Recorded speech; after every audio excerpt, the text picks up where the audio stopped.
ಓಂ ತದೇತತ್ ಸಹಸ್ರಂ ತತ್ಸರ್ವಂ ತಸ್ಯ ಮೇನ್ನಂ ಮಿತ್ರಂ ದಕ್ಷಿಣಂ ಸಜಿತಿ ಪ್ರಾಣಃ ಪರೋಕ್ಷಪ್ರಿಯಾ ಇವ ಹಿ ದೇವಾಃ ಪರೋಕ್ಷಪ್ರಿಯಾ ಇವ ಹಿ ದೇವಾಃ. ಓಂ ನಾರಾಯಣಾಯ ನಮಃ. ಓಂ ರುರೋಜ ಕವಿಭಿಃ ಕವಿಃ ಸನ್ ಸ ನೀವ್ಯಾಭಿಃ ಚರಿತಾರಮಚ್ಛಾ ಮಹೋವಾಜೇಭಿರ್ಮಹದ್ಭಿಶ್ಚ ಸೂಕ್ಷ್ಮೈಃ ಪುರುವೀರಾಭಿಃ. ಶ್ರೀ ಗುರುಭ್ಯೋ ನಮಃ. ಮಹಾಭಾರತದ ಅನುಶಾಸನ ಪರ್ವದ ವಿಷ್ಣು ಸಹಸ್ರನಾಮ ಸ್ತೋತ್ರದ 251ನೇಯ ನಾರಾಯಣ ಅನ್ನುವ ನಾಮವನ್ನು, ಹಾಗೆ ಅದಕ್ಕೆ ಸಂಬಂಧಿಸಿದ ಬೃಹತಿ ಮಂತ್ರವನ್ನು ಕೂಡ ನಾವು ನೋಡಲಿಕ್ಕೆ ತೊಡಗಿದ್ದೀವಿ.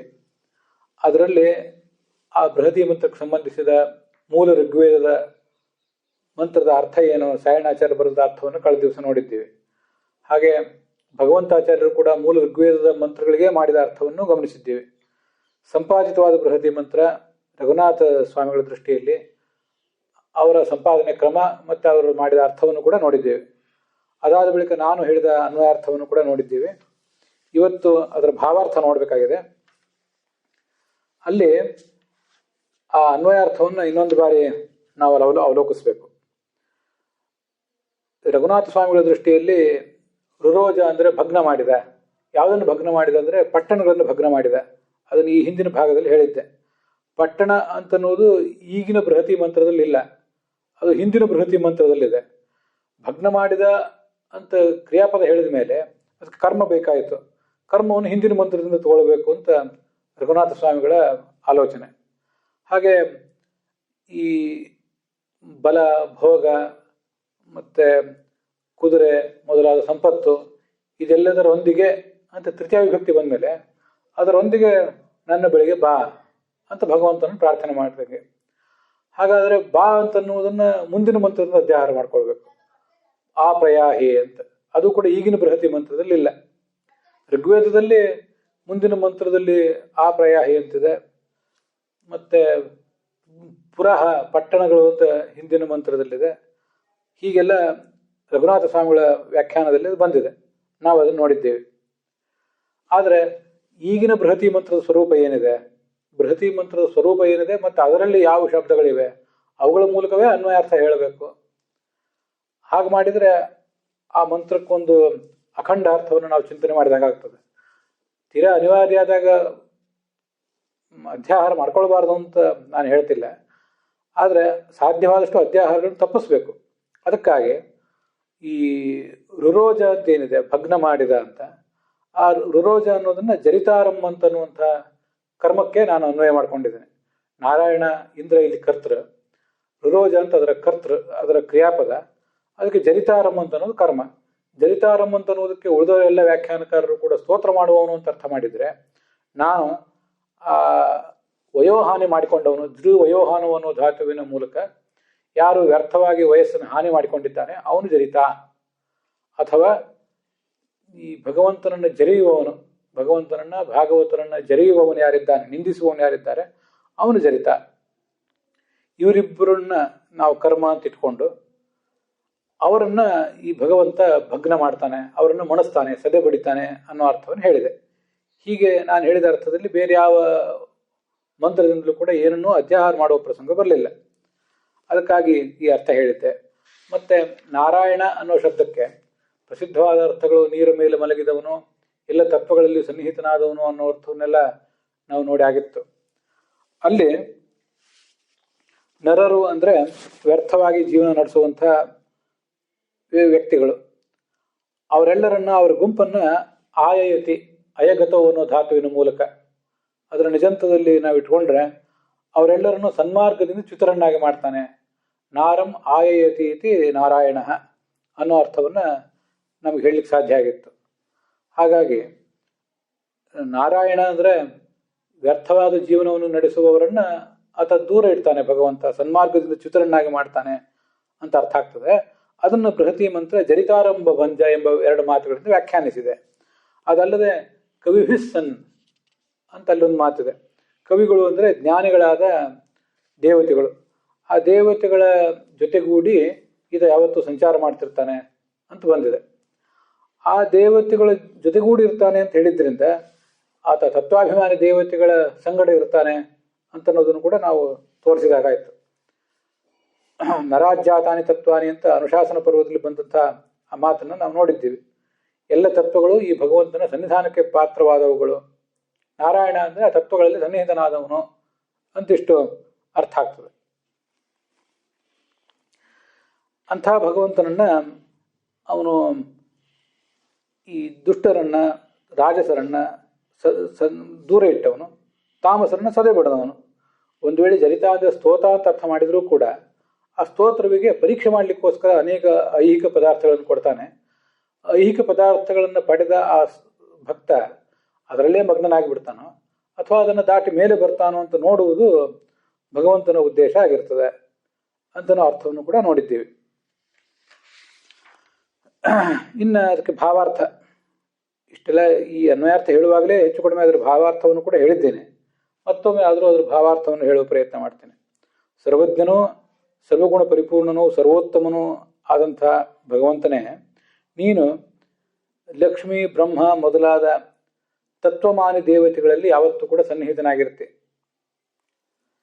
ನಿನ್ನನ್ನು ಆರಾಧಿಸಲಿಕ್ಕೆ ಅಥವಾ ಸ್ತುತಿಸಲಿಕ್ಕೆ ಹೊರಟಂತಹ ಭಕ್ತನನ್ನು ನೀನು ಆ ದೇವತೆಗಳ ಜೊತೆಗೂಡಿಯೇ, ಜ್ಞಾನಶ್ರೇಷ್ಠರಾದ ಆ ದೇವತೆಗಳ ಜೊತೆಗೂಡಿಯೇ ಪರೀಕ್ಷೆ ಮಾಡುತ್ತೆ. ಅದಕ್ಕಾಗಿ ಆ ಭಕ್ತರಿಗೆ ನಾನಾ ಥರದ ಐಹಿಕ ಪ್ರಲೋಭನೆಗಳನ್ನು ಒಡ್ಡುತ್ತೆ. ಅಲಂಕೃತರಾದ ಬೇಕಾದಷ್ಟು ಸಂತಾನವನ್ನು ಕೊಡಬಲ್ಲ ಸಾಮರ್ಥ್ಯ ಇರುವಂಥ ಸ್ತ್ರೀಯರನ್ನು ಗಂಡಸರಿಗೆ ಕೊಡುತ್ತೆ, ಹೆಂಗಸರಿಗೆ ಪುರುಷರನ್ನು ಕೊಡುತ್ತೆ. ಹೀಗೆ ಗಂಡಿಗೆ ಹೆಣ್ಣು, ಹೆಣ್ಣಿಗೆ ಗಂಡು, ಇದು ಒಂದು ಆಕರ್ಷಣ, ಐಹಿಕ ಭೋಗ. ಅದನ್ನು ಕೊಟ್ಟು ಈ ಜಗತ್ತಿನಲ್ಲಿಯೇ ಅವರು ಮುಳುಗಿ ಬಿಡ್ತಾರ ಅಥವಾ ಅದರಿಂದ ಹೊರಟು ಮೇಲೆದ್ದು ಅಧ್ಯಾತ್ಮದ ಕಡೆಗೆ ಸಾಗುತ್ತಾರ ಅನ್ನೋದನ್ನು ನೀನು ಪರೀಕ್ಷೆ ಮಾಡ್ತಿ. ಇದು ಅವರ ಸಾಧನೆಗೆ ತೀವ್ರ ಭಂಗ ತರುತ್ತೆ ಅಂತ ಮೊದಲನೇ ಅರ್ಥ.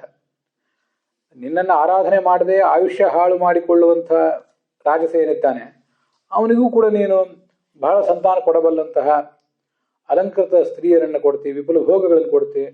ಭೋಗಗಳನ್ನು ಕೊಟ್ಟರೆ ಸಾಕಾಗೋದಿಲ್ಲ, ಆ ಭೋಗವನ್ನು ಅನುಭವಿಸಲಿಕ್ಕೆ ಶಕ್ತಿ ಬೇಕಾಗ್ತದೆ, ಆ ಶಕ್ತಿಯನ್ನು ಕೂಡ ಕೊಡ್ತೀವಿ.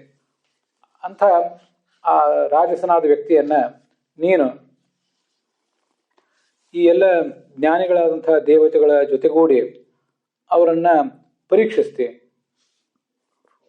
ಪರೀಕ್ಷಿಸ್ತಿ, ಕೊನೆಗೆ ಅವ್ರಿಗೊಂದು ಪೂರ್ಣವಾದಂಥ ಭಂಗವನ್ನೇ ತರ್ತಿ ಅಂತಿಷ್ಟಿದು ಅದರ ಅರ್ಥ. ಕನ್ನಡದಲ್ಲಿ ನಾನು ಹೇಳಿದೆ, ಜರೆಯುವುದು ಅಂದರೆ ನಿಂದಿಸುವುದು ಅನ್ನೋ ಅರ್ಥ ಜರಿತ ಅನ್ನುವುದಕ್ಕೆ ಮೂಲ ಸಂಸ್ಕೃತದಲ್ಲಿ ಇದೆಯೋ ಇಲ್ಲವೋ ಗೊತ್ತಿಲ್ಲ. ಒಂದು ವೇಳೆ ಹಾಗಿದ್ದರೆ ಭಗವಂತನನ್ನು ನಿಂದಿಸುವ ವ್ಯಕ್ತಿ ಏನಿದ್ದಾನೆ ಅವನನ್ನು ಈ ಭಗವಂತ ಸದೆ ಬಡಿತಾನೆ ಅನ್ನೋ ಅರ್ಥವು ಕೂಡ ನಮಗೆ ಸಿಗ್ತದೆ. ಇಷ್ಟು ಭಾವಾರ್ಥ ಆದ್ರದ್ದು. ಇನ್ನು ಈ ನಾರಾಯಣ ಅನ್ನೋ ನಾಮಕ್ಕೆ ಸಂಬಂಧಪಟ್ಟಂತೆ ಏನು ಉಲ್ಲೇಖಗಳು, ಬೇರೆ ಬೇರೆ ಕಡೆ ಸಿಗುವಂಥ ಉಲ್ಲೇಖಗಳು, ಅದನ್ನು ನಾವು ನೋಡ್ಬೋದು. ನಮ್ಮ ಗುರುಗಳಾದಂಥ ಸಗ್ರಿ ರಾಘವೇಂದ್ರಾಚಾರ್ಯರು ಏನು ಸಂಗ್ರಹ ಮಾಡಿರ್ತಾರೆ ಅದನ್ನು ನೋಡೋಣ. ಸರ್ವ ಜೀವರಿಗಿಂತಲೂ ಭಿನ್ನ, ದೋಷರಹಿತ, ತಾನು ದೋಷರಹಿತ ಅಲ್ಲದೇನೆ ತನ್ನ ಭಕ್ತರ ದೋಷಗಳನ್ನು ಕೂಡ ಪರಿಹಾರ ಮಾಡುವಂಥವನು, ಕಲ್ಯಾಣ ಗುಣ ಪರಿಪೂರ್ಣವಾದ ಸ್ವರೂಪ ಅವನದು ಅಂತ ಹೀಗೆಲ್ಲ ಅರ್ಥ. ಅದಕ್ಕೆ ಈ ಭಗವಂತ ಸರ್ವ ಜೀವ ಮತ್ತು ಜಡಗಳಿಗಿಂತ ಭಿನ್ನನಾದ್ರಿಂದ ಐತರೇಯ ಉಪನಿಷತ್ ಭಾಷ್ಯದಲ್ಲಿ ಆ ಥರದ ಅರ್ಥಗಳೆಲ್ಲ ವರ್ಣನೆ ಮಾಡಿದ್ದಾರೆ. ಈ ನ ಅಂತನ್ನುವುದು ನಿಷೇಧವನ್ನು ಹೇಳ್ತದೆ, ಅ ಅನ್ನೋದು ನಿಷೇಧವನ್ನು ಹೇಳ್ತದೆ, ರಾ ಅನ್ನೋದು ಕ್ಷಯವನ್ನು ಹೇಳ್ತದೆ, ದೋಷರಹಿತ ಅನ್ನೋ ಅರ್ಥವನ್ನು ಹೇಳ್ತದೆ. ಹೀಗೆ ಅನೇಕ ಅರ್ಥಗಳನ್ನು ಅದಕ್ಕೆ ವರ್ಣನೆ ಮಾಡಿದ್ದಾರೆ. ನ ಅಂದರೆ ಭಿನ್ನ ಅಂತ ಅರ್ಥ ಇರುವುದು ನಮಗೆಲ್ಲ ಗೊತ್ತಿದ್ದೇ ಇದೆ. ಆ ಅರ್ಥವನ್ನೇ ನಾವಿಲ್ಲಿ ಸ್ವೀಕಾರ ಮಾಡಬಹುದು. ಭಕ್ತರ ದೋಷಗಳನ್ನು ಯಾಪಯತಿ, ಪರಿಹಾರ ಮಾಡ್ತಾನೆ. ಆದ್ದರಿಂದ ಕೂಡ ಆತ ನಾರಾಯಣ ಅಂತ ಹೀಗೆ ಕರೆಸ್ಕೊಂಡಿದ್ದಾನೆ. ಸಮಸ್ತ ವಾಂಗ್ಮಯವೂ ಕೂಡ, ಸಮಸ್ತ ವೇದಾದಿ ಶಾಸ್ತ್ರಗಳು, ಮಹಾಭಾರತ ಪುರಾಣಾದಿಗಳು ಇವೆಲ್ಲವೂ ಕೂಡ ಈ ಅಕಾರದ ವ್ಯಾಖ್ಯಾನ ರೂಪದಲ್ಲಿವೆ ಅಂತ ಹೀಗೊಂದು ಉಲ್ಲೇಖ ಶಾಸ್ತ್ರದಲ್ಲಿ ಕೇಳಿ ಬರ್ತದೆ. ಆಚಾರ್ಯರು ಅದನ್ನು ಸರ್ವಮೂಲದಲ್ಲಿ ಉದ್ಧರಿಸಿದ್ದಾರೆ. ಈ ನಾರಾಯಣ ಎಂಬ ನಾಮವು ಕೂಡ ಅಕಾರದಿಂದಲೇ ಅಭಿವ್ಯಕ್ತವಾಗಿದೆ ಅಂತ ಅಭಿಪ್ರಾಯ ಪಡ್ತಾರೆ. ಅಕಾರ ಅಂತ ಅನ್ನೋದು ಏನು ಹೇಳ್ತದೆ? ಅಕಾರವೇ ಎಲ್ಲವನ್ನೂ ಹೇಳ್ತದೆ. ಆದ್ದರಿಂದಲೇ ಅಕಾರದ ವ್ಯಾಖ್ಯಾನವೇ ಉಳಿದೆಲ್ಲ ನಾಮಗಳು ಆಗಿವೆ ಅಂತಂದ್ರೆ ಹಾಗಾದ್ರೆ ಅಕಾರ ಏನು ಹೇಳ್ತದೆ ಅಂತ ನಾವು ನೋಡ್ಬೇಕಲ್ಲ. ಅದಕ್ಕಾಗಿ ಅಕಾರದ ಅರ್ಥ ವಿಶೇಷಗಳನ್ನು ಕೂಡ ನಾವು ಗಮನಿಸಬೇಕು. ಅಕಾರದ ಅರ್ಥ ವಿಶೇಷಗಳನ್ನ ನಾವು ಹೀಗೆ ಗಮನಿಸ್ತಾ ಕೂತಾಗ ಅಕಾರಕ್ಕೆ ನಿಷೇಧಾಂತರ್ಥ, ವಿರೋಧಾಂತರ್ಥ ಹೀಗೆಲ್ಲ ಅರ್ಥಗಳು ಬರ್ತವೆ. ಭೇದ ಅಂತನೂ ಕೂಡ ಅರ್ಥ ಇದೆ. ಈ ನಕಾರ ಏನಿದೆ, ನ ನಾರಾಯಣ ಅನ್ನುವಲ್ಲಿರುವಂಥ ನಕಾರ, ಅದು ಆ ಭೇದವನ್ನು ಹೇಳ್ತದೆ. ಭಗವಂತ ಈ ಜಗತ್ತಿಗಿಂತ, ಜಡಗಳಿಗಿಂತ, ಸಕಲಕ್ಕಿಂತನೂ ಆತ ಭಿನ್ನ ಅನ್ನೋ ಅರ್ಥವನ್ನ ಅದು ವರ್ಣಿಸ್ತದೆ.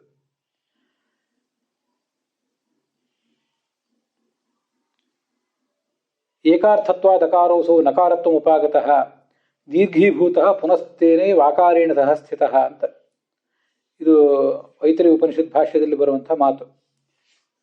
ಅಕಾರಸ್ಯ ವಿಕಾರೋಯಂ ಓಂಕಾರ ಇತಿ ಕಥ್ಯತೆ ಅಕಾರೇಣೇವ ತತ್ಸರ್ವಂ ಉಕ್ತಂ ಆಧಿಕ್ಯ ವಕ್ತೃತಃ. ಅಕಾರದಿಂದಲೇ ಈ ಓಂಕಾರದ ಅರ್ಥವೂ ವ್ಯಕ್ತವಾಗಿದೆ. ನಾರಾಯಣ ಅನ್ನುವ ಮಾತಿನ ಅರ್ಥವೂ ಕೂಡ ಅಕಾರದಿಂದಲೇ ವ್ಯಕ್ತ ಆಗಿದೆ. ಆದ್ದರಿಂದ ನಾರಾಯಣ ಎಲ್ಲರಿಗಿಂತಲೂ ಭಿನ್ನ ಅನ್ನೋ ಅರ್ಥವನ್ನು ಹೇಳ್ತದೆ. ನ ಅಂದ್ರೂ ಭಿನ್ನ ಅಂತ ಅರ್ಥ, ಅ ಅಂದ್ರೂ ಭಿನ್ನ ಅಂತ ಅರ್ಥ. ನಾರಾಯಣ ಎಂಬಲ್ಲಿರುವ ನ, ಅ, ರ, ಅ, ಯ ಅದಾದ್ಮೇಲಿರುವ ಅಕಾರ, ನಕಾರ ಆದ್ಮೇಲಿರುವ ಅಕಾರ, ಇವೆಲ್ಲವೂ ಕೂಡ ಭಗವಂತ ಜಗತ್ತಿಗಿಂತ ಪೂರ್ಣ ವಿಭಿನ್ನ ಅಂತ ಅನ್ನೋದನ್ನೇ ವರ್ಣನೆ ಮಾಡ್ತದೆ. ಆದ್ರಿಂದಲೇ ಆತ ನಾರಾಯಣ ಅಂತ ಹೀಗೆ ವರ್ಣಿತನಾಗ್ತಾನೆ. ಏಕಾರ್ಥತ್ವಾದ ಅಕಾರೋಸೌ ನಕಾರತ್ವ ಉಪಾಗತಃ. ನಕಾರಕ್ಕೂ ಅಕಾರಕ್ಕೂ ಒಂದೇ ಅರ್ಥ ಇರುವುದರಿಂದ ನಾರಾಯಣ ಎಂಬಲ್ಲಿ ಮೊದಲು ನಕಾರ ಇದೆ. ಅದಾದ್ಮೇಲೆ ಮತ್ತೊಂದು ಅಕಾರ ಅದಕ್ಕೆ ಸೇರಿಕೊಂಡಿದೆ. ಆ ನಕಾರವು ಅಕಾರವು ಎರಡೂ ಸೇರಿ ಸವರ್ಣ ದೀರ್ಘ ಸಂಧಿಯನ್ನು ಪಡೆದು ನಾ ಅಂತಾಗಿದೆ. ಅಭಾವವಾಚ್ಯಕಾರಸ್ಯ ಹಿ ಅರ್ಥ ರೇಫ ಕ್ಷಯಂಬುದನ್ ರೀಂ ಕ್ಷಯ ಅಂತ ಧಾತು ಇದೆ. ಅದಕ್ಕೆ ಕ್ಷಯ ಅಂತರ್ಥ. ಯಾವುದರ ಕ್ಷಯ? ದೋಷದ ಕ್ಷಯ ಅಂತರ್ಥ. ಅದಕ್ಕೂ ಅಲ್ಲಿ ಪಕ್ಕದಲ್ಲಿ ಒಂದು ಅಕಾರ ಇದೆ. ಆ ರ ಮತ್ತು ಅ ಇವೆರಡು ಸೇರಿ ರಾ ಅಂತಾಗಿದೆ. ಹೀಗೆ ಸಕಲ ದೋಷಗಳು ಕೂಡ ಆತನಲ್ಲಿ ಇಲ್ಲ, ಯಾವ ದೋಷವೂ ಆತನಲ್ಲಿ ಇಲ್ಲ ಅಂತ ಹೀಗೆ ಅರ್ಥ ಆಗ್ತದೆ. ಮುಂದೆ ಅಲ್ಲಿ ಯಕಾರ ಇದೆ. ಆ ಯಕಾರವೂ ಕೂಡ ಅಭಾವಾಚ್ಯಕಾರ ಅಕಾರ ಸಹ ಐಕಾರ್ಥ್ಯಾತ್ ಗತ್ಯಭಾವಯೋ ಯಕಾರತ್ವಂ ಗತಸ್ತಸ್ಮಾನ್ ನೋರೇಫಸ್ಯೋತ್ತರತ್ವತಃ. ಯ ಪ್ರಾಪಣೆ ಅಂತ ಧಾತು. ಪ್ರಾಪಣ ಅಂದರೆ ದೂರ ಇಡುವುದು, ತೊಲಗಿಸುವುದು ಅಂತ ಅರ್ಥ ಆಗ್ತದೆ. ಆ ಮೂಲಕ ಭಗವಂತ ತನ್ನೊಳಗೆ ಯಾವ ದೋಷವನ್ನು ಇಟ್ಕೊಂಡಿಲ್ಲ, ಎಲ್ಲ ದೋಷಗಳನ್ನು ದೂರ ಇಟ್ಟಿದ್ದಾನೆ ಅಂತ ಅರ್ಥ ಆಗ್ತದೆ. ಯ ಅಂತ ಅನ್ನೋದಕ್ಕೆ ಅದೇ ಅರ್ಥ, ಅ ಅಂತ ಅನ್ನೋದಕ್ಕೂ ಅದೇ ಅರ್ಥ, ಯಕಾರದ ಬಳಿಕ ಇರುವಂತಹ ಅಕಾರಕ್ಕೂ ಅದೇ ಅರ್ಥ. ಯಕಾರತ್ವಂ ಗತಸ್ತಸ್ಮಾನ್ ನೋ ರೇಫಸ್ಯ ಉತ್ತರತ್ವತಃ. ಕೊನೆಗೆ ಣ ಅಂತಿದೆಯಲ್ಲ, ಅದು ಕೂಡ ಮೂಲತಃ ನಕಾರವೇ ಇರೋದು. ನಕಾರಕ್ಕೂ ಕೂಡ ಭಿನ್ನ ಅಂತಲೇ ಅರ್ಥ.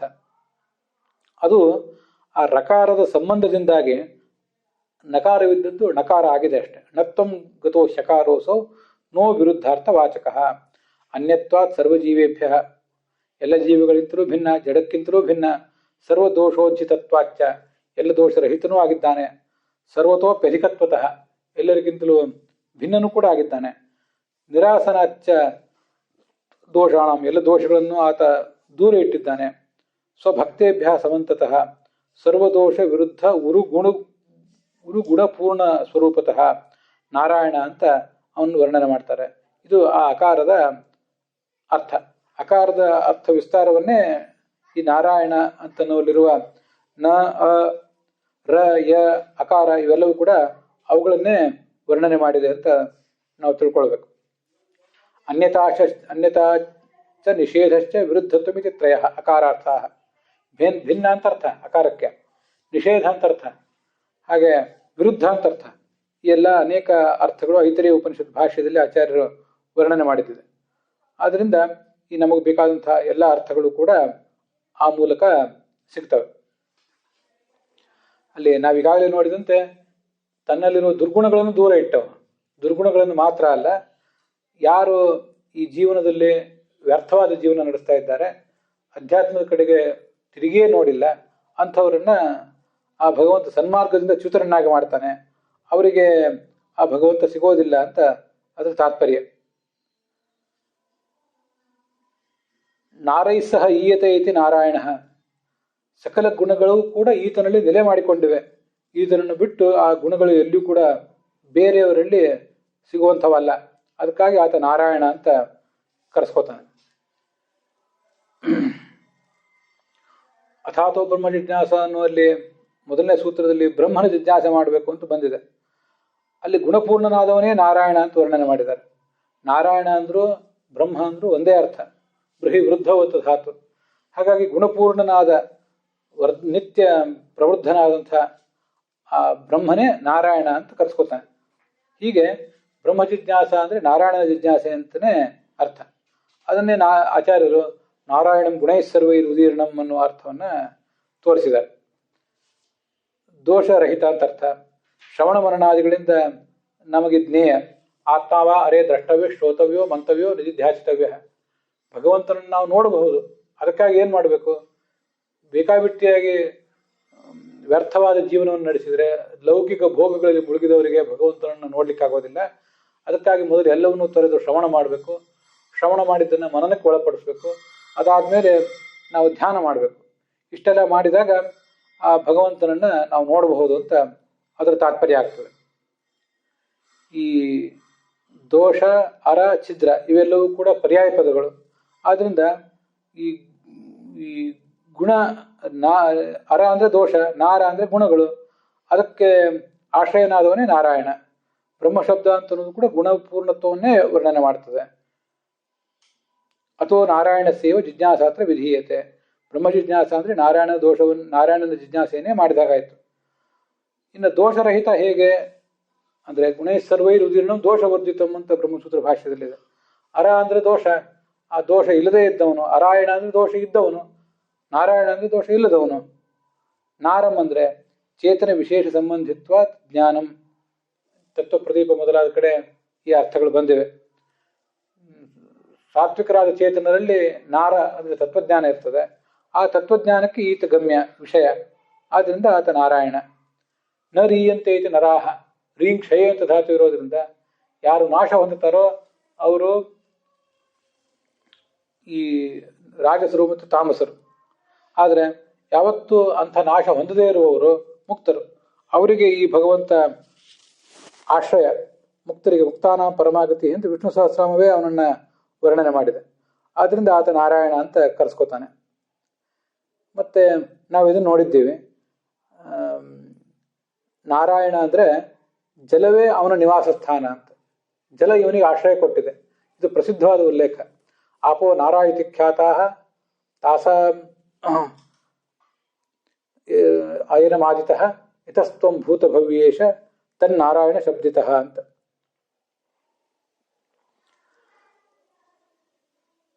ಈ ಭಗವಂತನಿಂದ ಹುಟ್ಟಿದ ನೀರಿಗೆ ನಾರ ಅಂತ ಕರೀತಾರೆ. ಆ ನೀರು ತಾಸು ಆಸೀತ್, ಆ ನೀರಿನಲ್ಲಿ ಆತ ಮಲಗಿದ್ದರಿಂದ ಅವನಿಗೆ ನಾರಾಯಣ ಅಂತ ಶಾಸ್ತ್ರದಲ್ಲಿ ಹೇಳ್ತಾರೆ. ಆಪೋ ನಾರಾಯತಿ ಪ್ರೋಕ್ತಾ ಆಪೋ ವೈ ನರಸೂನವಃ ಅಯನಂ ತಸ್ಯತಾ ಪೂರ್ವಂ. ಭಗವಂತನಿಗೆ ಈ ನೀರೇ ಆಶ್ರಯವಾಗಿತ್ತು ಹಿಂದೆ. ಅಂದರೆ ನೀರಿಲ್ಲದೆ ಭಗವಂತ ಬದುಕಿರಲಿಲ್ಲ ಅಂತ ಅರ್ಥ ಅಲ್ಲ, ಆ ನೀರಿನಲ್ಲಿ ಈತ ಪವಡಿಸಿದ್ದಾನೆ ಅಂತ ಅರ್ಥ. ಇದೊಂದು ಅರ್ಥ ವ್ಯಾಸಸ್ಮೃತಿಯಲ್ಲಿ ಬಂದದ್ದು, ಸೂತ್ರ ಭಾಷೆಯಲ್ಲಿ ಆಚಾರ್ಯ ಹೇಳಿದ್ದು. ಇನ್ನೊಂದು ಅರ್ಥ ಈ ಹಿಂದೆ ಅನೇಕ ಸರಿ ಹೇಳಿದ್ದೆ, ಅದು ಹರಿವಂಶದಲ್ಲಿ ಬಂದಿದೆ. ನೀರು ಭಗವಂತನಿಗೆ ಆಶ್ರಯ ಅಂತ ಇಲ್ಲಿದ್ರೆ ನೀರಿಗೆ ಆಶ್ರಯದಾತ ಈತ ಅಂತ ಬಂದಿದೆ. ನಾರ ಆಪ ಸಮಾಖ್ಯಾತಃ ತಾಸಾಂ ಅಯನಮಾದಿತಃ ಯತಸ್ತ್ವಂ ಭೂತಭವ್ಯೇಶ. ಹಿಂದಿನ ಇಂದಿನ ಮುಂದಿನದರ ಎಲ್ಲದರೂ ಒಡೆಯನಾದನ ಭಗವಂತನೇ ಈ ನೀರಿಗೆ ನೀನೇ ಅನಾದಿ ಕಾಲದಿಂದಲೂ ಆಶ್ರಯನಾಗಿದ್ದೆ. ತಾಸಾಂ ಅಯನಂ, ಆದಿ ಕಾಲದಿಂದಲೂ ನೀನೇ ಅವುಗಳಿಗೆ ಆಶ್ರಯನಾಗಿದ್ದೆ. ಅದರಿಂದ ನೀನು ನಾರಾಯಣ.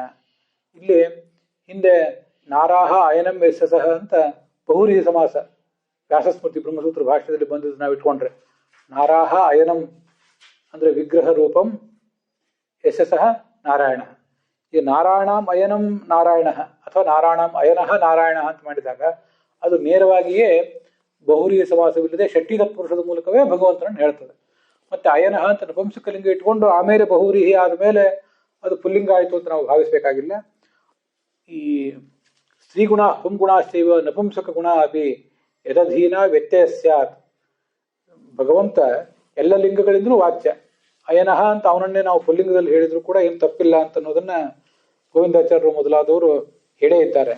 ಆದ್ರಿಂದಲೇ ಸ್ತ್ರೀಯರ ಗುಣ, ಪುರುಷರ ಗುಣ, ನಪುಂಸಕರ ಗುಣ ಎಲ್ಲವೂ ಕೂಡ ಭಗವಂತನ ಗುಣ. ಆದ್ದರಿಂದ ಭಗವಂತನನ್ನು ಹೇಳುವ ಯಾವ ಶಬ್ದದಲ್ಲಿಯೂ ಕೂಡ ಲಿಂಗ ವ್ಯತ್ಯಾಸ ಮಾಡಿದರೆ ಅಲ್ಲೇನು ದೋಷ ಆಗೋದಿಲ್ಲ ಅಂತ ವರ್ಣನೆ ಮಾಡಿದ್ದಾರೆ.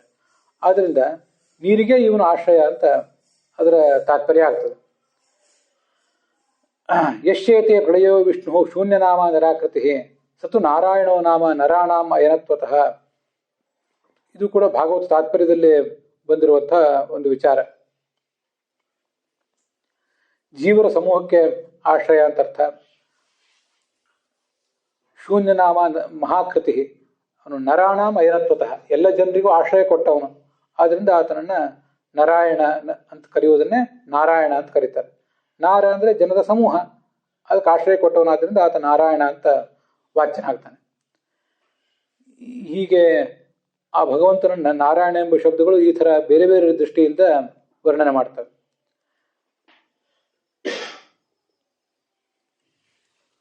ಪೂರ್ಣ ನಾರಾಯಣ ಎಂಬ ಶಬ್ದಕ್ಕೆ ಪೂರ್ಣ ಅಂತ ಒಂದು ಅರ್ಥವೂ ಕೂಡ ಬರ್ತದೆ. ದೇಹೋಯಮ್ಮೆ ಸದಾನಂದ ನಾಯಂ ಪ್ರಕೃತಿ ನಿರ್ಮಿತ ಪರಿಪೂರ್ಣಶ್ಚ ಸರ್ವತ್ರ ತೇನ ನಾರಾಯಣೋಸ್ಮ್ಯಹಂ ಅಂತ ಬ್ರಹ್ಮವೈವರ್ತ ಪುರಾಣದ ಮಾತೊಂದಿದೆ.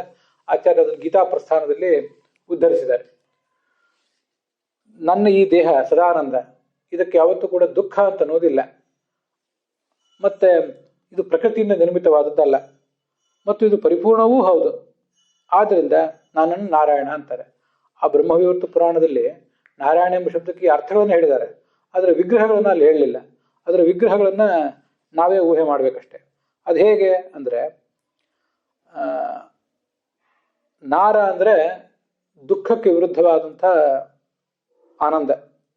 ಆ ನಾರಕ್ಕೆ ಅಯನನಾದ್ದರಿಂದ ಈ ಭಗವಂತನ ಈ ಸ್ವರೂಪ ಅದು ಸುಖ ಸ್ವರೂಪವಾದದ್ದು, ಸುಖಕ್ಕೆ ಆಶ್ರಯವಾದದ್ದು. ಆದ್ರಿಂದ ಅರ ಅಂದ್ರೆ ದುಃಖ ಅಂತ ಅರ್ಥ ಇಟ್ಕೊಂಡು, ನಾರ ಅಂದ್ರೆ ಸುಖ ಅಂತ ಅರ್ಥ ಇಟ್ಕೊಂಡು, ಸುಖಾಶ್ರಯವಾದ್ರಿಂದ ಇದನ್ನ ನಾರಾಯಣ ಅಂತ ಹೇಳಬೇಕು ಅಂತ ಇದೊಂದು ಅರ್ಥ ಆಗ್ತದೆ. ಮತ್ತು ನಾಯಂ ಪ್ರಕೃತಿ ನಿರ್ಮಿತ, ಅರಾಯಣ ಅಂದ್ರೆ ಈ ದೋಷವುಳ್ಳ ಪ್ರಕೃತಿ. ಆ ಪ್ರಕೃತಿಯೇ ಈ ಯಾವ ದೇಹಕ್ಕೆ ಆಶ್ರಯವೋ ಅಂಥ ನಿಮ್ಮ ದೇಹಗಳೆಲ್ಲವೂ ಕೂಡ ಅರಾಯಣಗಳು. ಆದರೆ ಭಗವಂತನ ದೇಹ ಅರಾಯಣ ಅಲ್ಲ, ಪ್ರಕೃತಿಯನ್ನೇ ಅವಲಂಬಿಸಿ ಹುಟ್ಟಿದ್ದಲ್ಲ. ಆದ್ರಿಂದ ಅದನ್ನ ನಾರಾಯಣ ಅಂತ ಹೇಳಬೇಕು. ಪರಿಪೂರ್ಣಶ್ಚ ಸರ್ವತ್ರ, ಅರಾಯಣ ಅಂದ್ರೆ ಪರಿಪೂರ್ಣ ಅಲ್ಲ, ಅಪರಿಪೂರ್ಣ ಅಂತ ಅರ್ಥ. ನಾರಾಯಣ ಅಂದ್ರೆ ಪರಿಪೂರ್ಣ ಅಂತ ಅರ್ಥ. ಈ ಕಾರಣದಿಂದ ನನ್ನ ನಾರಾಯಣ ಅಂತ ಹೇಳ್ತಾರೆ ಅಂತ ಅಲ್ಲಿ ಬ್ರಹ್ಮವೈವರ್ತ ಪುರಾಣದ ಉಲ್ಲೇಖವೂ ಕೂಡ ಇದೆ. ಹೀಗೆ ಅದನ್ನು ಕೂಡ ಈ ಸಂದರ್ಭದಲ್ಲಿ ನಾರಾಯಣ ಎಂಬ ಶಬ್ದದ ಅನುಸಂಧಾನ ಮಾಡುವಾಗ ಆ ಬ್ರಹ್ಮ ವೈವರ್ತ ಪುರಾಣದ ಮಾತನ್ನು ಕೂಡ ನಾವು ನೆನಪು ಮಾಡ್ಕೊಳ್ಬೇಕು.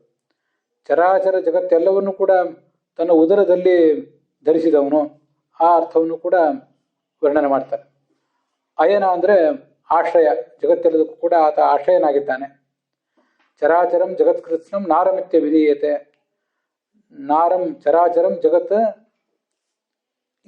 ಅದಕ್ಕೆ ಇವನ ಆಶ್ರಯ. ಆದ್ದರಿಂದ ನಾರಾಯಣ. ಬೇರೆ ಬೇರೆ ವ್ಯಾಖ್ಯಾನಕಾರರು ರಾಮಾಯಣ, ಭಾರತ, ಭಾಗವತ ಮೊದಲಾದ ಗ್ರಂಥಗಳಿಗೆ ಬೇರೆ ಬೇರೆ ವ್ಯಾಖ್ಯಾನ ಮಾಡಿದವರು ಹೀಗೆಲ್ಲ ನಾನಾ ಥರದ ವ್ಯಾಖ್ಯಾನಗಳನ್ನ ತೋರಿಸ್ತಾರೆ. ಅದನ್ನೆಲ್ಲ ಸಗರಿ ರಾಘವೇಂದ್ರಾಚಾರ್ಯ ಹೀಗೆ ಸಂಗ್ರಹ ಮಾಡಿದ್ದಾರೆ. ನಾರಾಯಿತ್ಯಾತ್ಮಾಂ ಸಂಗಾಹ ತೇಷಾಂ ಗತಿರಸೌ ಪರ. ನಾರ ಅಂದ್ರೆ ಎಲ್ಲ ಜೀವರ ಸಮುದಾಯ, ಅದಕ್ಕೆ ಈತ ಗತಿ. ಆದ್ರಿಂದ ಈತನನ್ನ ನಾರಾಯಣ ಅಂತ ಹೀಗೆ ನಾವು ಹೇಳಬೇಕು. ಕಲ್ಪಾಂತೆ ಚ ಜಗತ್ಕೃತ್ಸ್ನಂ ಗ್ರಸಿತ್ವ ಏನ ಧಾರ್ಯತೆ ಪುನಃ ಸಂಸೃಜ್ಯತೆ ಏನ ಸವೈ ನಾರಾಯಣ ಸ್ಮೃತಃ. ಇದು ಕೂಡ ಬೇರೆ ಬೇರೆ ಕಡೆ ಬಂದು ಉಲ್ಲೇಖಗಳನ್ನು ಆಶ್ರಯಿಸಿ ಹೇಳಿದ್ದು. ಇಡೀ ಬ್ರಹ್ಮಾಂಡವನ್ನ, ಈ ಜಗತ್ತನ್ನ ಕಲ್ಪಾಂತೆ ಬ್ರಹ್ಮಪ್ರಳಯದ ಕೊನೆಯಲ್ಲಿ ಈತ ಒಳಗೆ ಕಬಳಿಸ್ತಾನೆ, ಮತ್ತೆ ಸೃಷ್ಟಿ ಆರಂಭದಲ್ಲಿ ಅದನ್ನ ಆತ ಹೊರ ಹಾಕ್ತಾನೆ. ಆ ಕಾರಣಕ್ಕಾಗಿ ಆತನನ್ನ ನಾರಾಯಣ ಅಂತ ಹೇಳಬೇಕು ಅಂತ ಇದೊಂದು ಉಲ್ಲೇಖ.